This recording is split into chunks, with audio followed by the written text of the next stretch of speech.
My name is Cecil. The other day, my daughter surprised me by asking if I could teach her how to do makeup.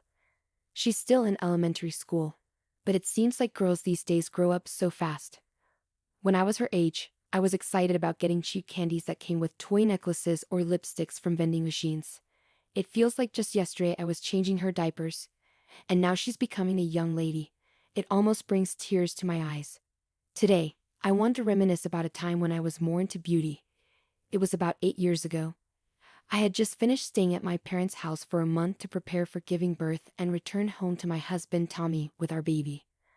I thought we were starting our happy life as a family of 3, but it turned out to be a family of 4. My mother-in-law, Melinda, who was supposed to be at her own house, was unexpectedly there to greet me. I thought my son might struggle on his own, so I moved in to help out. Maybe men have a hard time with daily tasks when they're alone. I thanked Melinda for taking care of my husband, and she seemed pleased. When I entered the house, everything was tidy and the air was fresh. It seemed like having Melinda around was a good idea. But then, a problem came up. My wedding ring, which I had to take off during pregnancy, was missing from the bedroom drawer where it should have been. I searched everywhere but couldn't find it. What was even weirder was that my special bag and shoes were also gone. These were items I hardly ever used and kept stored away. Feeling uneasy, I asked Melinda if she had tidied up the bedroom closet. She said she hadn't touched it. If Melinda didn't tidy up, then someone must have taken my things. I asked her if she noticed anything unusual while I was away. I asked both my husband and Melinda if they knew anything about the missing items, but they avoided making eye contact and denied that anything was wrong. They insisted that everything was normal. I tried to explain to them that my wedding ring, brand name bag, and shoes were missing, and it seemed like my bedroom had been burglarized. Melinda seemed surprised and asked if I was sure I had searched everywhere. In a panic, I nodded at her while calling the police on my mobile phone. When Melinda questioned why I was calling the police, I froze, caught off guard by her reaction. The police on the phone asked for details, and I struggled to provide them while feeling Melinda's disapproving gaze. In less than 10 minutes, 2 police officers arrived at our home. Despite Melinda's insistence that it was all a misunderstanding, the officers wanted to see the room where the theft occurred. It was unsettling to realize that both Melinda and I were supposed to be victims in this situation. The idea of strangers entering our home made me feel faint, while Melinda was red-faced with anger, insisting that we didn't need the police. Even my husband tried to calm me down, saying it was just a couple of rings and everything would be fine. Just a ring or two? I snapped back. Those are our cherished rings that we bought together. They're irreplaceable. The police officer watched me closely and then asked me to show him the room where the incident occurred. He suggested that my husband and mother-in-law stay in the living room while we talked. As we walked to the bedroom, Melinda continued to protest angrily, saying it wasn't right to snoop around someone's home. But I couldn't help but think that if the house was in my husband's name, it was also my home. The older officer seemed puzzled by their behavior and asked if I had been living with my mother-in-law all this time. I explained that I had returned from my parents' home just today and discovered that Melinda had been living here while I was away. When asked if my husband had discussed letting his mother stay, I said I never agreed to it. Before I left for my parents' house, the missing items were indeed here. I didn't have proof for the ring and bag, but I did have a photo of the shoes. I was considering selling them secondhand. See, the save date on the data is exactly a month ago, right? The police officer said, narrowing his eyes as if he was starting to piece something together. Let's take a look at the room, he suggested. I led the officer to the bedroom and explained again where the missing items had been stored while he collected fingerprints. As he was doing so, he noticed a handkerchief on the shelf that was unfamiliar to me. What's that? He asked, pointing to it. I examined it closely and realized it wasn't mine or my husband's. I explained that the shelf was where we kept our favorite photos and paintings, and my husband knew I always kept it tidy. I had never seen that handkerchief there before. Feeling uneasy, I apologized for not noticing it earlier. It seemed strange that valuable items had gone missing while unfamiliar ones were appearing. The officer asked for permission to investigate further, and I agreed. To my surprise, he found a small camera hidden inside the handkerchief. For what?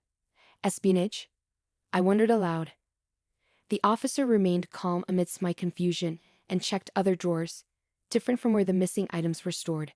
Eventually, he found a cable in a drawer near my husband's side of the bed.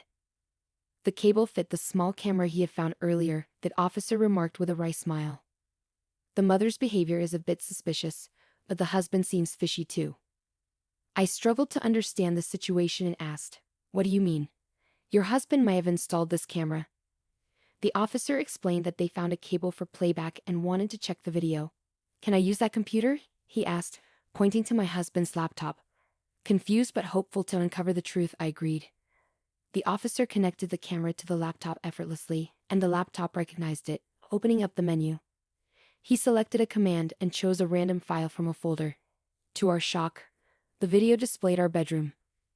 I went with the officer to the living room where my husband and Melinda were waiting. Melinda immediately complained, but we had to undergo questioning, feeling like criminals. My husband was also in a foul mood, dismissing it as a fuss over nothing. "Enough. Whose fault is this?" I exclaimed in anger, slamming my hand on the living room table. "I'm still recovering from giving birth, and they made me run around in panic like this. How dare you act so brazenly after what you've done?" "I know everything now. Look at this," I said, taking the laptop from the officer and playing the video we had just seen. My husband and Melinda gasped as they watched themselves on screen, rummaging through the bedroom shelves, taking my ring and bag, and leaving. In the video, my husband was telling Melinda about selling the stolen items. "We can both have some fun," Melinda laughed, surprising me with her carefree attitude. "Who would have thought she had such sellable items?" she remarked. "It's hard to prosecute family living together for theft," she added, seemingly unfazed. "Mom, you're amazing, so knowledgeable, so shameless," my daughter chimed in. Despite their misdeeds being pointed out, they showed no signs of guilt. Instead, the conversation suggested they were proud of their cunning. I couldn't believe that the culprits were inside the house all along. My agitation and anger grew, while my husband looked scared. Melinda still denied any wrongdoing, despite being clearly seen in the video. "Okay, since you insist, let's watch this," I said, playing a different video. "Oh, come on. What about your wife?" Melinda exclaimed, trying to deflect attention. The video showed Melinda intimately engaged with a much younger man on a bed. She seemed unconcerned about her husband, referring to him as Rocky and expressing happiness about their affair. "Don't worry, I'll give you some money," she assured the younger man, wrapping her arms around his neck. It was as if she was trying to absorb his youthfulness. Though I hadn't seen it before, it resembled something straight out of a club scene. "Thank you, Melinda. I love you, you're so sweet," I said sarcastically as we watched the video. Melinda's alluring voice and actions on screen made even my husband look away, unable to bear it. The young officer seemed queasy, on the verge of saying, "Ew," while the older officer quietly scolded him. "Hey, stop it. Don't show such nonsense," Melinda yelled, her face turning bright red. My husband, perhaps feeling it wasn't his concern, seemed about to laugh at Melinda losing her composure. "Really, Tommy? You think it's funny, huh?" I challenged him, playing another video. As the videos played on, revealing my husband's affairs, the young police officer burst into uncontrollable laughter while the older one scolded him again. In one video, Ashley was stroking my husband's head, asking how many other women he was seeing. My husband responded with practiced lines, claiming she was the only one. The pattern repeated with the other women, each time promising gifts in exchange for secrecy. It was clear my husband had been leading a double life, lavishing gifts on these women. "You might have noticed he's making a huge loss buying brand name items for each encounter," I remarked bitterly. The only video showing Melinda's actions was that one, suggesting the recording button was accidentally left on, capturing the moment. Melinda not only stole my things, but also got caught in her own actions. Rest assured, it's not some peculiar hobby to watch Melinda's actions, or maybe it is. Melinda and my husband, embarrassed and exposed even to the police, were pale and slumped in defeat. But it wasn't over yet. Just as I thought this, the intercom rang. "They're here," I said. Melinda looked at me with a tired face, but I ignored her gaze and went to the entrance to welcome Bruce. When Melinda saw Bruce, she lost her words and screamed, "Seems like you were cheating in your son's house, huh?" I told him. No, it's not like that," my husband protested. "What do you mean it's not?" Bruce asked.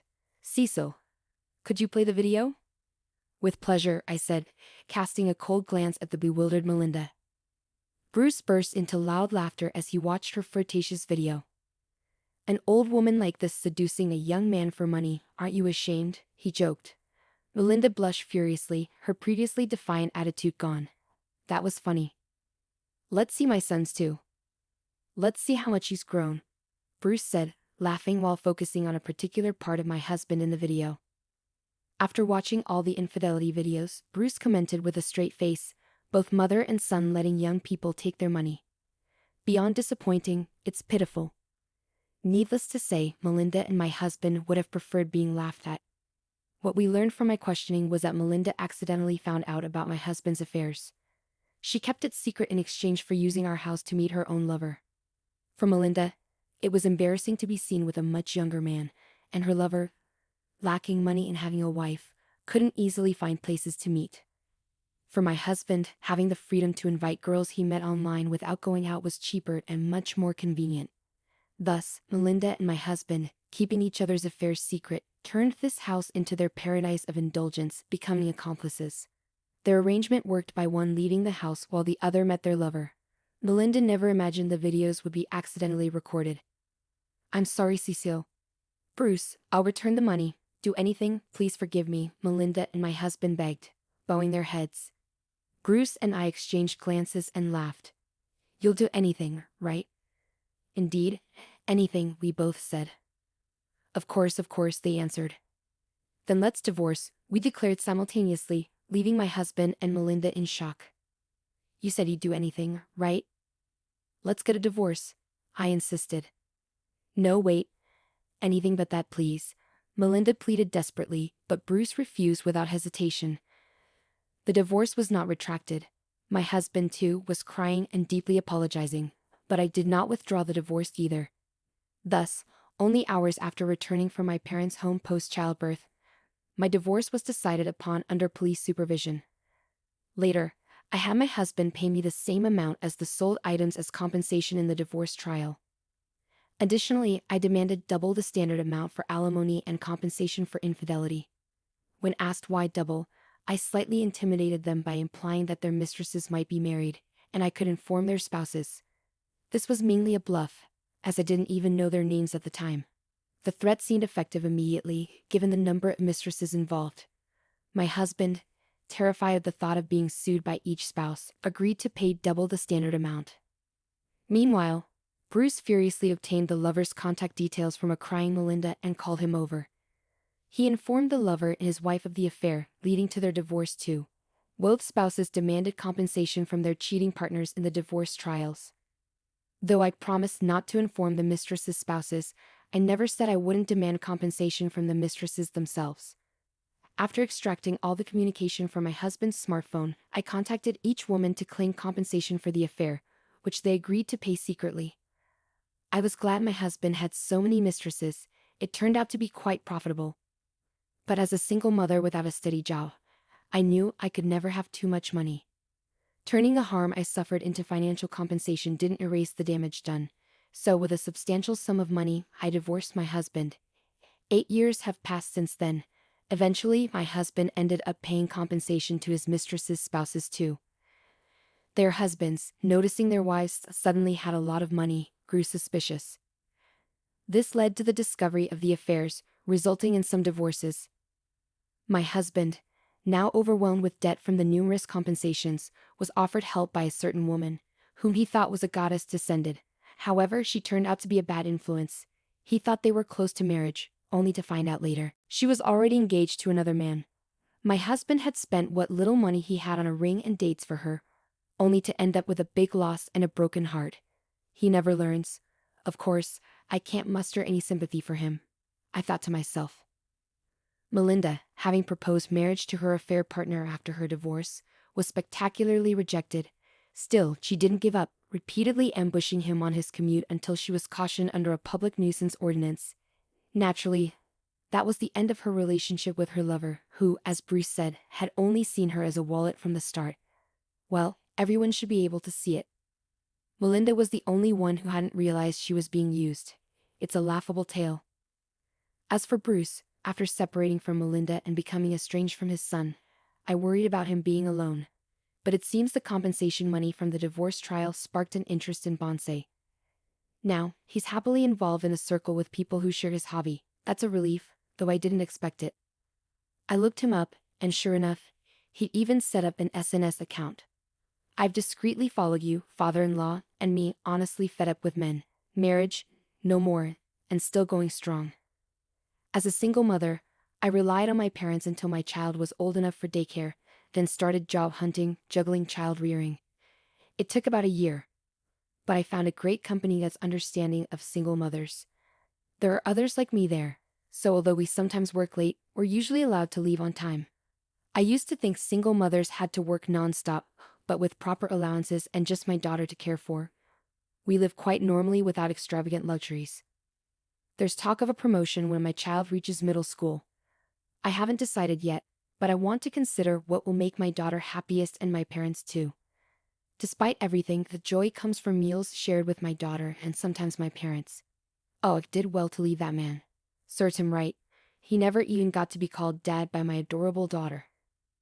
My marriage ended in a crazy way, but as a parent I still hope my daughter finds a good person and has a happy marriage. Until the day she brings home a wonderful man, I'll do my best as a mother. So off to work again today.